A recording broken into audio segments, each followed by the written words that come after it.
So on behalf of World of Hospitality, Chef Avinash Martins, I welcome you to this forum, this fireside chat. So like I usually do at the fireside chats, we can start with your journey, how you started your journey as a chef, what inspired you. Maybe you can touch upon some childhood memories which helped shape your personality and your aspiration to become a chef. Well, good afternoon, one and all, and thank you for being a part of this session. Thanks for inviting me over. Well, my journey as a chef began unknowingly. When I was a kid, when I was a child, I started cooking probably when I was in my 5th, 6th standard. I started by doing simple omelets, French fries, then went to a little more difficult things like fried rice, and it went on and on. But cooking for me was always a passion. I never thought it would be a career move. Okay. I come from a master mariner background, so my father, my uncles, they were all captains on board the ship. Oh. So being from a good Naval background where, I got exposed to a lot of international ingredients from the very beginning. Okay. So my fridge used to be stocked up with good cheese, good cold cuts, canned stuff from abroad. So I always got an exposure to good ingredients. Where you experiment with different. Yes. So I never felt that, there's no food. Always the fridge was there as a ingredient list. So just open the fridge and cook whatever I could. But after my +2, I joined the ship as a cadet to become the captain. Mm-hmm. Never thought I would become a chef. But there was this thing inside my heart that I was not enjoying the life of the cadet. Mm-hmm. And I quit that and I came back and I said I want to be a chef. Mm-hmm. So that's me during my childhood, growing up in a khate pite ghar ka family parivar, you can say. Unknowingly but subconsciously working on a lot of food, ultimately going to become a chef. Okay. So you didn't, coming from a naval background, you didn't look at the opportunity of working on like a cruise ship or something, because even like Goa has a lot of cruise ships used to come in those days as well. Right. So, see, when you join the Navy and the Merchant Navy as an officer, then you don't get to, you're not in touch with food. Yeah, okay. You're basically on the administrative side, Part of the ship. or you're basically on the engine side. Yeah. And then you have the chief cooks who basically do a small thing. But as I said, my passion was in cooking, creating. And that happened only once I joined hotel management. And yes, I did work on cruise ships. I did work with airlines. I did work with a lot of other hotels and restaurants. Okay. You did say that you're talking about ingredients, right? So we have, if you talk about an ingredient storytelling, in today's cuisines, how important is the role of, authentic, locally sourced ingredients in creating, dishes? That's a very good question you've asked. So when I was traveling around the world, I traveled for a good 7-8 years. Okay. Be it America, be it Europe, be it Australia, be it Southeast Asia. Okay. The chefs there, they create with their own ingredients. 10 years before in India, there was a fashion where we said everything I'm using is imported. That word imported had to be told to our audience, to our client. And we felt proud about it. Correct. But elsewhere, you go to America, they will say, this is a Hudson Valley duck. These are Idaho potatoes. So that thing had not settled in our minds of the chefs in India. Today, I would say post-pandemic, Yes. things are changing. Now the chefs want to work with local ingredients. Chefs want to work with seasonal ingredients. Chefs want to work with zero carbon footprint. Even the guests want to know where the ingredients are sourced from, right? Yes, absolutely. Because, see, if you eat from the area, you're eating seasonal, you're eating fresh. Yeah. It doesn't have to stay in a storehouse. Yeah. It comes to your table, in your kitchen, You make it that day and you eat it that day. It doesn't even have to see the fridge. Yes. So I think the change is great, phenomenal change has come in, and now local is global. Absolutely. And we also talk about local sourcing. We also have this concept called zero waste kitchens. Right. So local sourcing and zero waste in the kitchens. So what is your thoughts on that? Like that's the way sustainability is driving the kitchens. Yes. Hotel So kitchens. I'm addressing this to all the young culinarians who are sitting in front of me. Tomorrow, Yeah. you will be In the kitchen. executive chefs. You will be decision makers for certain institutes or companies. How do you move forward? As young chefs of today, you need to see the whole cycle. The whole cycle as in, how can I make use of ingredients as a whole? Right? Before 50 years back, 100 years back, what did our ancestors do? They made sure nothing was waste. Right? Whatever was a byproduct was turned into something. Yeah. Right? I'll give you an example. If you take a watermelon today, most of you will skin the watermelon, right? Use the core, which is the red, and juice it up, eat it up, salad it up, whatever it up. What can you do with the peel? Can something be done with the peel? Yes, of course. You can make a nice, a nice vegetable, a nice stew. A slow cooked stew incorporated with some nice coconut milk, some mild spices, will go on to make a fantastic vegetable. So chefs need to be more creative. They need to think beyond the box. Don't accept things the way which are given to you. Question why. The minute you start questioning, the answers are there. So I think zero waste, sustainability, working with local produce is the answer for a cleaner and a greener, sustainable earth. We can't afford those strawberries flying from different parts of the world because what happens? It's coming so many miles. All right? Carbon footprint. Carbon footprint, it's coming by air. So much of fuel is burnt, then it goes into a storage. So much of chlorofluorocarbons are emitted in the environment for that to remain fresh. And then finally it comes to you. So by the time it was plucked, packed, and it comes to you is a good 2-3 months. Yeah. So all that is energy, all that is killing the earth. And it's they say it's not even healthy, right? Not eating seasonal fruits, eating it in out of season. Correct. It is not healthy for a human body as well. Absolutely. That's how it is. Nature has made it. Talking about, you said we're sourcing local ingredients. What about you using local artisans, like your stone crafters, your bamboo weavers, your toddy tappers? These are all like professions or jobs which are no longer means they're struggling to survive. Correct. So I think the restaurant and the hotel industry can bring all that back, right? Because that is how Absolutely. we used to live in those days. Yes. So for the audience, I have done a program on Zest, Okay. featuring all the artisans of Goa. If you look up my name, Avinash Martins, Food Fable Family, you'll get to see my interaction, and I've showcased Goa to the rest of India and the world. I've showcased a local poder, right? The sentiment of a poder, a baker, he works at hours when we are sleeping. He works in conditions which are harsh. Correct. He works, and they're not hotel management graduates. They are people who have Traditionally learned. If they put the hand into the oven, they can tell that the oven is too hot. Too hot. Yeah. This is the time to bake poi. When is the time to bake undo, and when is the time to do your bath, which is a semolina cake. Yeah. So exactly they know that. They don't have clocks, but they work clock speed. You should see all that.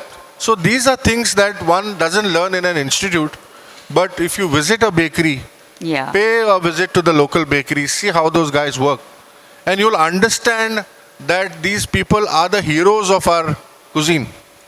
Right? A reindeer, a toddy tapper. Yeah, that's it. If tomorrow a toddy tapper is not there, the taste of Goa will change. Yes. All the fermentations. Yeah, no fennies, no. What coconut Yeah. fenny is gone, zero. Yes. Second is what? How do we use his toddy? We use his toddy for making what? Poi, sannas, Sannas. Yes. pode, right? Where is your sorpatel? With what are you going to pair it with? Yes. Okay. So I think these are the artisans who are giving us our identity as Goans, Yeah. right? So are the ones who are our tamdi bhajis and all our different vegetables, right? We don't get to see tamdi bhaji in different states. Yeah. We get to see, but the quality of our tamdi is not tamdi elsewhere. Trust me, I've worked with tamdi bhaji in Bangalore, I've worked with tamdi bhaji in Delhi, I've worked with tamdi bhaji in Bombay. Okay. Our tamdi bhaji from our Goan soil is the tamdi bhaji, which is why I take my tamdi bhaji from here and go. Even That's- for the Yeah, even for the Ambani wedding, I had made spanakopitas, which are basically tamdi bhaji with cashew butter in filo pastry. Okay. I had taken my tamdi bhaji from Goa. Yeah, that's also because of the terroir, no? Like how you have like a wine in particular regions of France. Correct. Because the soil adds flavors to that plant or the Yes. vegetable. So And I that's would how it like to works. mention, those of you who are particular about, Madam said terroir, go to this place in Kunkoli called Byunsa. We call it Binsha in Konkani. Try the tamdi bhaji from there and try the tamdi bhaji from anywhere else in Goa. You'll see the difference in the taste. You'll see the difference in the texture. It'll mesh. It'll become like a pate without even doing anything. Just slow roast it. Yeah. So, Chef, recently you have won Chef of the Year award at a recent this thing. So, what are your feelings about it, and how do you think like awards like these can put Goan cuisine on the global map? My vision has always to put Goa on the world map. Okay. And that was when I started my career. When my career started, it was an inspiration from my granny. My granny, during those days, during the Portuguese times, she had done a catering course in Presentation Convent in South. So she used to make her pates, she used to make cold cuts, roasts, etc., etc. So I think her genes have come into me. And the food she made, I can't make that food. Because she cooked with a lot of heart and a lot of soul. And she cooked for her loved ones. Today I'm cooking for a restaurant, which is a big extended family, right? But the ethos remains the same. It's not that I'm looking at my P&L, profit and loss statement, and I'm cooking food. You cannot cook food like that. You have to cook food from your heart. You have to cook food with love and passion. Because as chefs, we have to be minimalistic in our approach. If an ingredient is good, God has done its work. It's fed it with all the good, amenities to be a part of that lovely ingredient. We have to be a catalyst, not somebody who will destroy the natural creation of that ingredient. So I feel that my attempt to take our cuisine to the world, to showcase, because again, what happens when you ask any tourist, what about Goa? First thing they will say, खाना बहुत spicy रहता है तुम लोगों का. Second, they will say that it's only about seafood. They will not think that we have, now one more thing. A lot of people tell me, Chef, आपका वो Goan fish curry rice is lovely. I tell them there is nothing called fish curry. We don't have anything called fish curry. We have banganache homan. We have your ambot tik of moriache sha, ambot tik. We have pomfret kaldin. We have talianche suke. We have banganache udamethi. For every curry which is representing a fish, we have a name. It's like generalizing, saying that, oh, one curry for you guys. No. So I keep telling our guests, and wherever I go, and I don't use this word curry. I use the names of what the curry is all about, right? Because certain ingredients for oily fish, like a bangdo or a tallo, you add tefad. Why do you add tefal? To cut the fat, so that the astringency, the lemoniness in the tefal cuts down the fat. You can't add tefal to a pomfret because pomfret is a lean fish. So these are things and terms which a general public will not know. Yeah. Culinarians will know, and it's our duty to tell our guests that this is our Goan food. It's also when you add some ingredients, it makes it acidic, and also it depends, it's good for the doshas of our body. Yes. So those things are also very important Yes. for culinarians too. So actually students, they should not just learn about, creating a dish and all. They should also learn history and, Absolutely. Research into the culinary part of it. Absolutely. You mentioned the doshas now, right? Yeah. Our Ayurveda is such a beautiful tool that it identifies your body type Yes. and tells you what food to eat. Absolutely. If you are a earth, if you are a fire, if you are a vayu, if you are Water depending on your body type, there is food which is good for you. Exactly. Which country has this food policy? Nobody. Yes. No one. No one. Absolutely. Another thing is, you've heard about Indo-Portuguese food. You've heard about Saraswat food. Yeah. What about Aboriginal food? What about food of the Veldibs, Dangars, Yeah. Gaudis, all those people? Both tribes. The tribal food. What about theirs? Anybody's heard about that food? No. So, this food, I try the food. I work along with a lot of tribal communities. Oh, that's nice. I kid you not, that food is gluten-free, meaning no wheat. What they Yeah. use? Nachani, ragi, and Lot of rice. fiber. Yeah. Okay. The food is lactose-free. They don't have milk. Yes. What they use? Coconut milk. Yes. That food is vegan, organic, filled with all these nutrients. And trust me, if that food you consume today, within 2 weeks, your body will cleanse itself. Right. All your high tensions, BPs, blood sugars, all that will just vanish.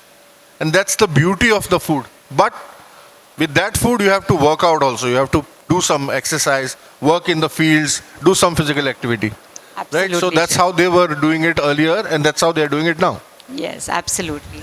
There are a lot of, like chefs, aspiring chefs, who, think of the glamour of the industry. And, I'll become a chef, I want to start my own restaurant. So, chef, what is your advice for such? I mean, is it like good working for a restaurant or being a founder of a restaurant yourself?